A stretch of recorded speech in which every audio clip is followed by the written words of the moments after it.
hoping and praying for good news. Relatives of those caught up in the Jamaican hurricane face an anxious wait, while one Yorkshireman tells us what he saw. As the hurricane was passing through last night, it was really scary and pretty intimidating, just the sheer power of the wind and the rain. Also tonight, the online fraudsters using romance to con Yorkshire's lonely hearts out of thousands of pounds. How a simple test could help early detection of a deadly disease, and with only 2 days to go until All Hallows Eve, join us in Woodwell near Barnsley, where I'm meeting a paranormal investigator. We'll have some nice autumn sunshine to come tomorrow, but there is some rain on the way. Join me for the very latest forecast.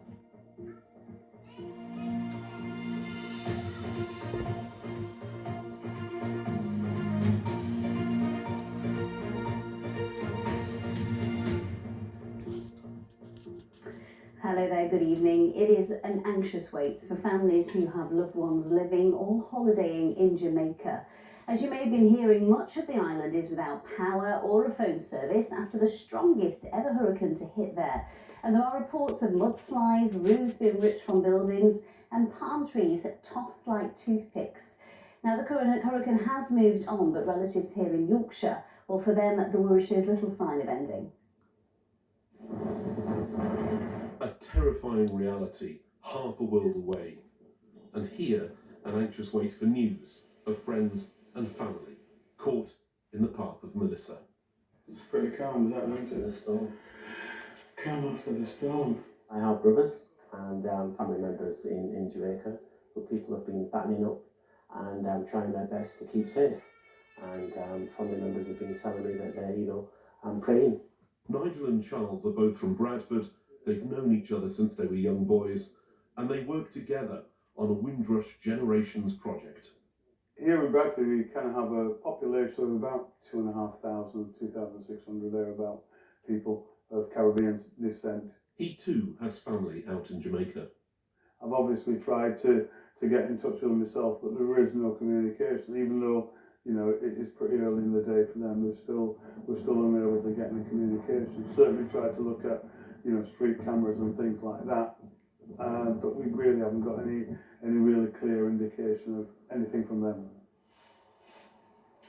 Yvonne Williams from Leeds is someone else keeping busy while they wait for news.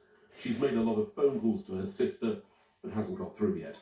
She did actually say that not to worry because she'll call me, but I was worrying because I just needed to know how things were and whether she was okay. But like I said, from now I can't get any contact with her. Yesterday on Look North, we spoke to Alex, who's in Jamaica with his family staying in a hotel. Today, he sent us some new pictures of the damage that has been caused by the hurricane.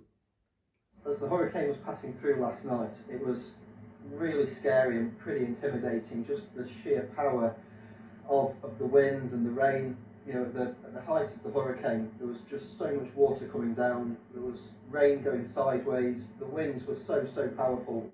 Back to Bradford, because late this afternoon we heard from Nigel's brother, who's a former Minister of Transport and Housing in Jamaica. In the hillsides of the country, there has been landslipages, rooms have been blown off, and in the plains, especially on the southern side of the country, we hear of houses that have been inundated with water. There have been significant flooding. It may be days before the extent of the physical damage and anything worse is actually known. For the people here in the UK, the calm after the storm is anything but. Tom Ingle, BBC Look North.